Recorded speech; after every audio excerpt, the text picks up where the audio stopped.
In tutte e due le letture stamattina sentiamo racconti di rifiuto. Nel primo, Geremia che è rifiutato dai cittadini di Gerusalemme perché ha detto la verità. E nel secondo, Gesù che è rifiutato dai concittadini di Nazareth perché era troppo vicino, non potevano riconoscerlo per quello che era veramente. Il rifiuto. Se abbiamo incarichi di autorità, riceveremo rifiuto da qualcuno. Questo è ovvio. E come dobbiamo rispondere a quello che gli altri fanno a noi? Ma io posso condividere alcune idee, non sono comprensive, però almeno alcune idee di come rispondere. Prima di tutto, io cerco di fare un buon esame di coscienza, di chiedere come sono io coinvolto con quello che è successo, come ho contribuito al male.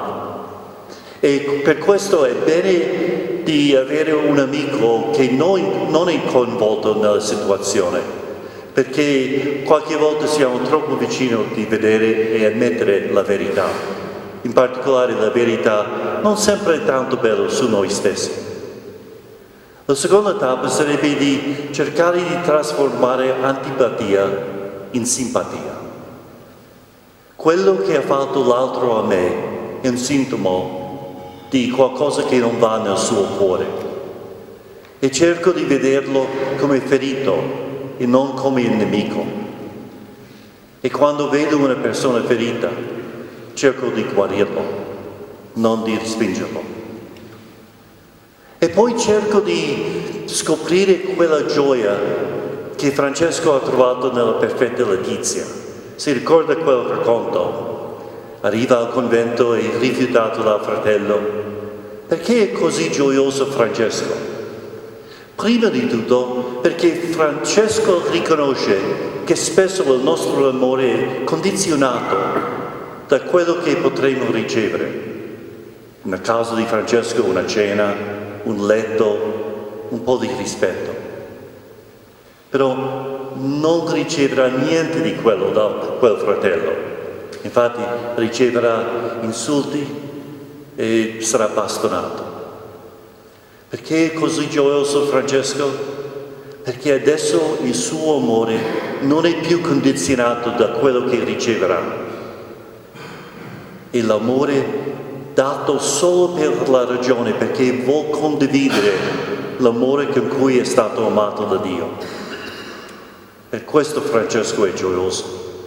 E c'è una seconda ragione. Quel fratello che lo ha maltrattato è un po' malato, qualcosa non va. Sta soffrendo, anche se non riconosce se stesso, sta soffrendo. E Francesco è gioioso di portare un po' di quella sofferenza nel suo corpo. Quel fratello non deve soffrire da solo più, perché adesso Francesco può portare un po' della sua croce. Però dobbiamo riconoscere che non è sempre noi che soffriamo il rifiuto. Ogni tanto noi siamo quelli che rifiutano gli altri. Un vescovo saggio ha detto: qualche volta siamo la statua, qualche volta siamo i pigioni. Che qualche volta noi siamo quelli che rifiutano gli altri. Può essere nella nostra provincia, nel nostro convento, può darsi anche nell'aula. E perché lo facciamo? Perché lo consideriamo meno intelligente, meno preparati, meno saggio, perché appartengono a quel gruppo, qualsiasi cosa che sia quel gruppo. E sentiamo un atteggiamento di amarezza verso il nostro confratello. Prima di tutto io cerco di fare quell'esame di coscienza. Perché? Cosa c'è in me che reagisce a quello che fa l'altro? Poi secondo, trovare la simpatia, come ho detto prima, di vedere l'altro come qualcuno che ha bisogno del mio amore, non qualcuno di allontanare. qualcuno di abbracciare. Si ricorda Teresa di Lisieux, che ha cercato quelle sorelle che l'ha trattato male e cercava di trattarle con più rispetto. Così cerchiamo di trattare l'altro con amore. Vediamo l'altro come un confratello che ha bisogno di me e cerco di guarirlo nel modo possibile, perché l'altro non è il nemico, l'altro è mio fratello, anche se è un figlio di un falegname. Both passages today speak about rejection. In the first case, Jeremiah is rejected by the people of Jerusalem because he told them the truth, something they didn't want to hear. And in the gospel, we hear Jesus rejected by the citizens of his own hometown, Nazareth, because they were a little too close to him. They knew him too well, and they couldn't see beyond the appearances to what lay beyond. If we're in positions of authority, we will be rejected by some. It's just natural. It will happen. And how should we respond to that? I'm not going to give a comprehensive way, because this is a short homily, but just some ideas. First of all, I have to do an examination of conscience and ask how I'm responsible for part of that problem. Because it is very, very rare that I'm totally innocent in a situation. And preferably I do this examine of conscience with the help of someone who's not involved in the situation to give me a little bit of perspective. In the second case, I try to transform my anger, my frustration, into sympathy. Because what the other has done to me is just a symptom of his brokenness. And when I see someone who's broken, I don't try to hurt that person. I try to heal that person. And then I also try to discover that joy that St. Francis felt in the story of perfect joy. Remember, he goes to a friary, and the friar who answers the door not only doesn't respect him, he ends up beating him up. Why is Francis so joyful? First of all, because he realizes that love is often conditioned by what we'll receive from the other. In Francis's case, a meal, a warm bed, a little respect. He wouldn't receive any of that from that brother. And so Francis was filled with joy, because now he knew the love with which he loved the brother wasn't conditioned by anything he would receive.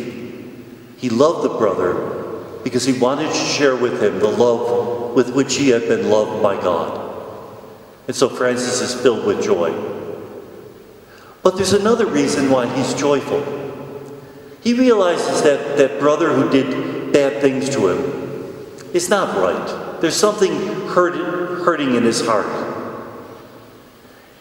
He is suffering. And even if that brother doesn't recognize that he's suffering, Francis knows it.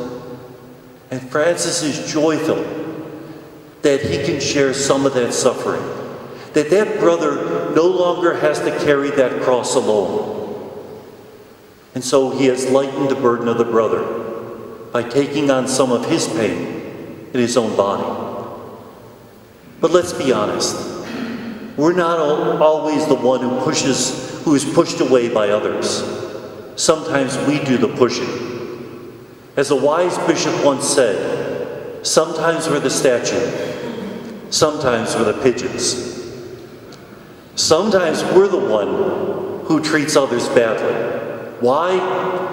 Well, we think that maybe they're not intelligent enough, or prepared enough, or wise enough, or God forbid, they belong to that group, whatever that group is. We find reasons to push them away. How do we change that?